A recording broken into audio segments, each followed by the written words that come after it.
I I wrote this whole document in the style of a speech in regards to what happened to Charlie Kirk, and while I am going to read portions of this document, I've sat on it and thought about it for a long time.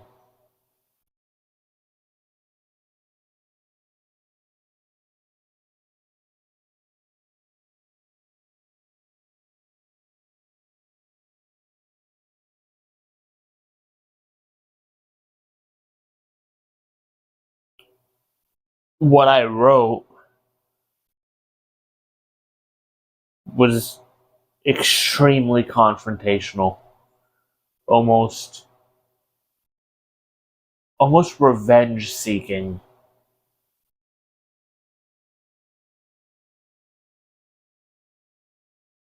And if I am going to say something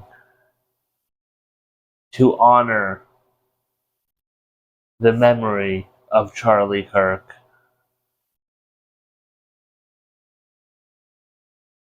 hostile and revenge seeking is not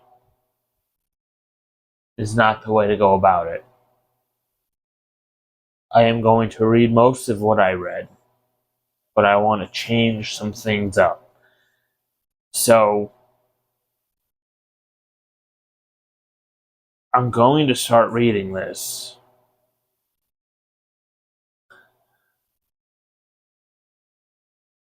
But I'm going to change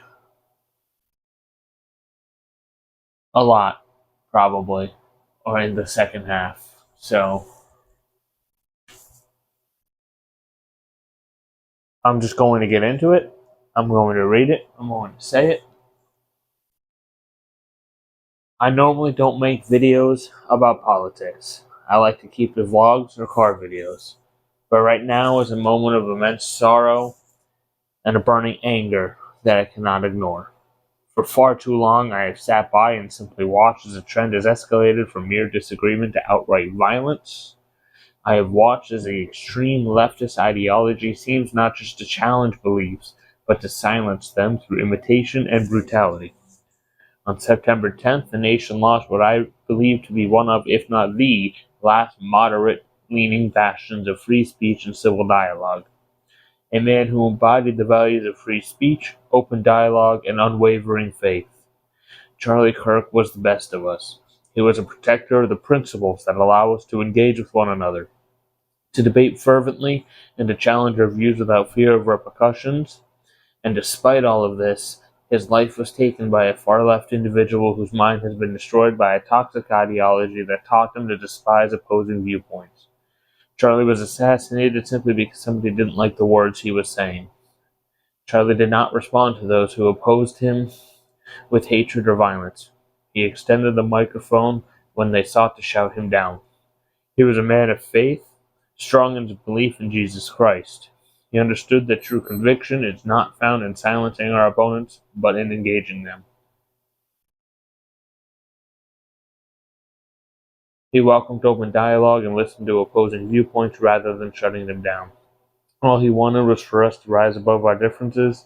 He wanted to foster an environment of free speech where differing ideas can talk it out instead of being hateful or violent. And despite all this, it was his commitment to those very ideals that cost him his life. And what have we seen in the aftermath? People online saying he deserved it and cheering for his death. How low can these people go that the murder of a man because of his beliefs is met with cheers instead of condemnations? I have seen shirts being made of him with a bullet hole in his neck with the caption, "Debate this." You laughed at him and you laughed at his family. You feel no sympathy or emotion towards the two little children that will never get to see their father again. A little girl will never be walked down the aisle, and a little boy will never be taught how to throw a baseball. This is a failure to show what little humanity you people have left. I want all of you people on the extreme left to know one thing. Your ideology does not represent freedom. It is an ideology that seeks to eradicate differing viewpoints through fear, intimidation, and violence. You have taken the very essence of what it means to engage in civil discourse and turn it into a weapon.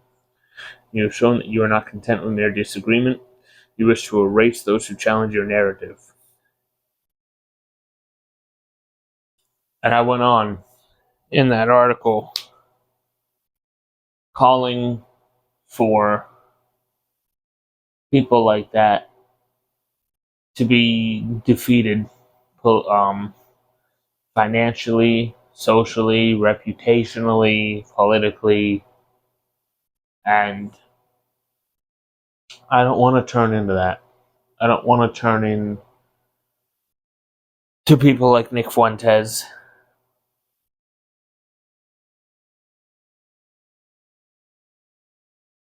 As you know, I, in the past years, have reconnected my faith, have rekindled my faith in my relationship with Christ, and the more I think about what I wrote, the less I want it to be divisive, the less I want it to be hostile, the less I want to seek revenge for this. Because the man I worship sat down and had dinner with tax collectors. He had dinner with prostitutes. He loved the very people who nailed him to a cross and forgave them. And I fully believe that if Charlie Kirk survived that gunshot wound, he would forgive the people who shot him. He would forgive the person who shot him.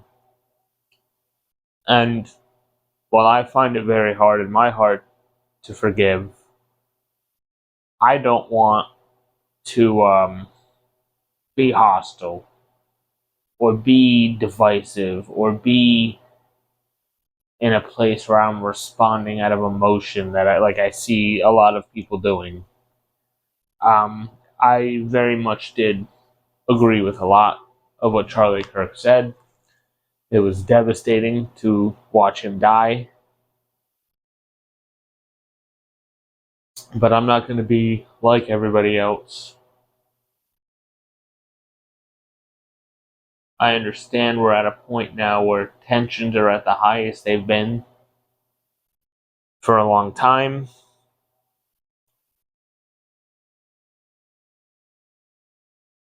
I don't want to feed into it. I don't want to fan the flames. I don't want to pour gasoline on the fire. So,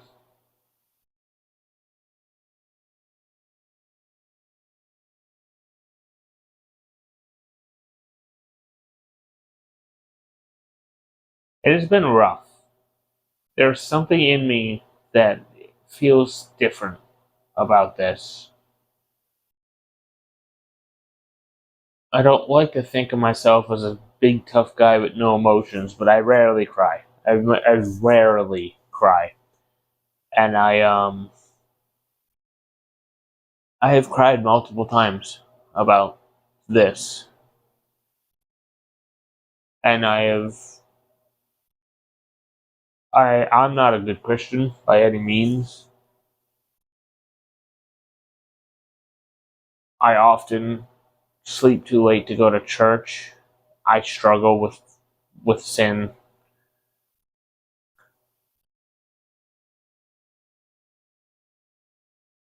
But I am still a Christian, and I seek not revenge, I seek not hatred, I seek not violence.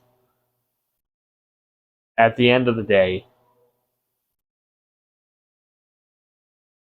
Charlie Kirk is home. He while his life on Earth ended, his eternal life has begun. And I feel immense sorrow and immense sympathy for his family.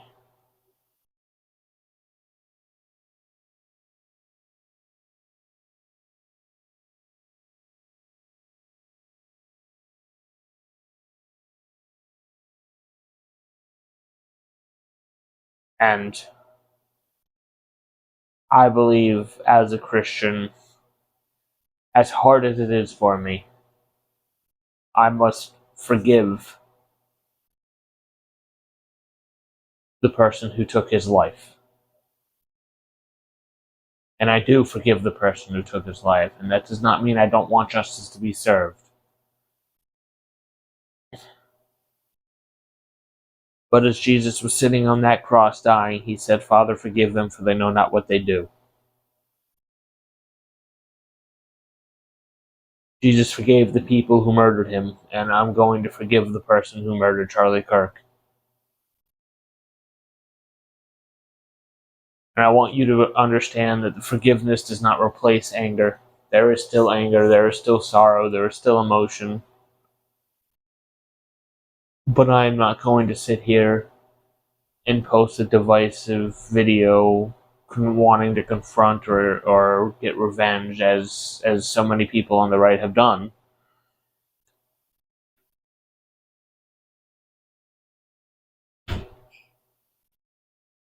I forgive.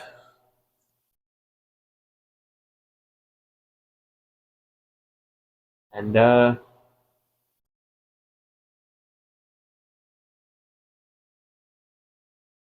think you should too.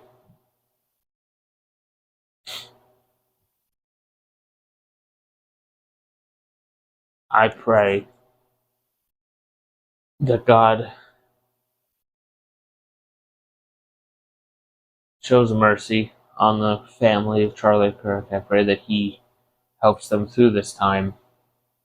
And I pray that he helps all of us through these times. Whether you're left, whether you're right, whether you're a Christian, whether you're an atheist. I simply just pray for peace.